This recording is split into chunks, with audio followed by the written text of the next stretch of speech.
You kind of hinted at your what you're up to right now, but I guess for everybody at home, how has your off season been? I know you kind of ended the season on. Well, I think you had a little injury bump in the middle of the season, kind of finished it. But how has the off season been for you? Been good. What I expected. We're just trying to put a ton of weight on me and then gain some strength, hoping that with extra weight and extra strength, we can take some of the stress off my arm and make it through the next year and for the years to come. I want to ask you about your 2024 season because if anybody looked at your box score stats, you had an incredible season. Thank you. I know a lot of people. I know it's a little dated, and I know the Red Sox probably don't look at ERA as much, but I know for the fans out there, obviously you had a 1.85 ERA, which stands out. Your WHIP was under one, 14 and a half K per nine. They kind of speak for themselves when you look at the box score. What worked for you this year? Like what brought you so much success on the mound? I think a big thing was adding my slider back. It was a big pitch for me in the limited innings I had my first years of college. Went to Fullerton, and a big philosophy they have is throw a changeup in the zone. And I had a big splitter that was your typical splitter. It goes wherever it wants to go and moves however it wants to move at that time.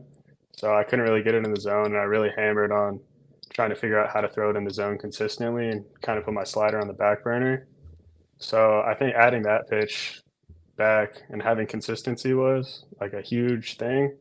And then uptick in velocity and just figuring out how my body works and letting my body do what it wants to do naturally instead of fighting my mechanics. And then, as you saw over the season, I got progressively more cross body, kind of adapted into the Chris Sale thing that some people were throwing out there.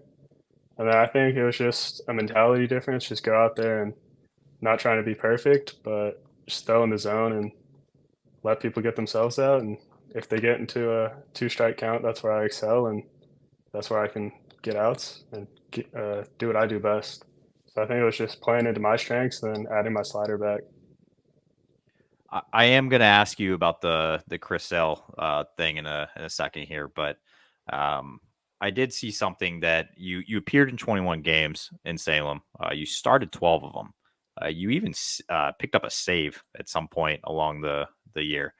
And I noticed your last year at Fullerton, you pitched in 26 games. You didn't start any of them, and you'd actually closed a little bit at Fullerton.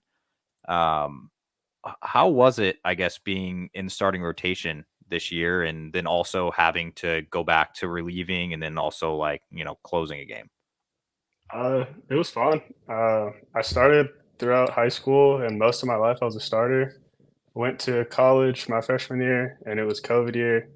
So a ton of pitchers came back. So I kind of got pushed to the pen and I realized like I'm a freshman. I can't say anything about it. I just got to put my head down and grind. So I got used to going in the pen. And then I started in the pen in Salem, which that's where I was comfortable at. That's where I pitched all the whole year at Fullerton. And then transitioning to a starter was weird. I got so accustomed to just the big one inning adrenaline dump come in. You don't have to worry about sequencing or anything. It's just my best stuff versus you guys, and I'm gonna go right through you instead of all right. Last time I got this guy out on a changeup. Let's figure it out. So that was a big difference for me. And then just controlling my stamina. Coming out of the pen, you're used to just throwing one, 2 innings. I think Fullerton, the most I went was three. And now it's like, okay, now I got to get through five. So maybe I'm not unloading the tank in the first and second inning. Maybe I'm cruising through those. And those last 3 innings, I can uptick a little bit, but still pitching. It's still, job doesn't change. It's just the point in the game changes a little bit. And the way you go about your routines off the field changes, but something I like, and hopefully I can keep going on as a starter. But whatever role they see me in. Now, I did want to ask you, and then we'll shoot to you, Jamie. I did want to ask about the Chris Sale thing because I did see a few things on Twitter about it. But what would you say? I guess what about your game do you think? Because obviously a lot of Red Sox fans know Chris Sale for good reason. and he's been one of the best pitchers in the game for the last decade. So what about your game or about your is it the delivery? Like what do you think you see like a little bit of Chris Sale in you? Uh, so I didn't really see it. I don't really try to compare myself to anybody.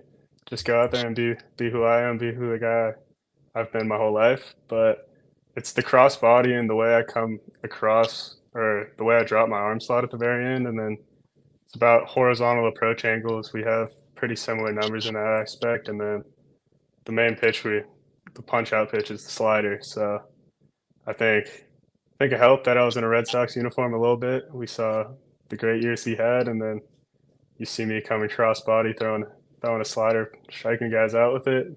It was easy to make a little bit of comparison, but I mean, I heard Juan, the pitching coach in Salem, say it. I was like, it's pretty cool. It's an honor to be compared to someone as good as him. I mean, went out and won the Triple Crown this year, so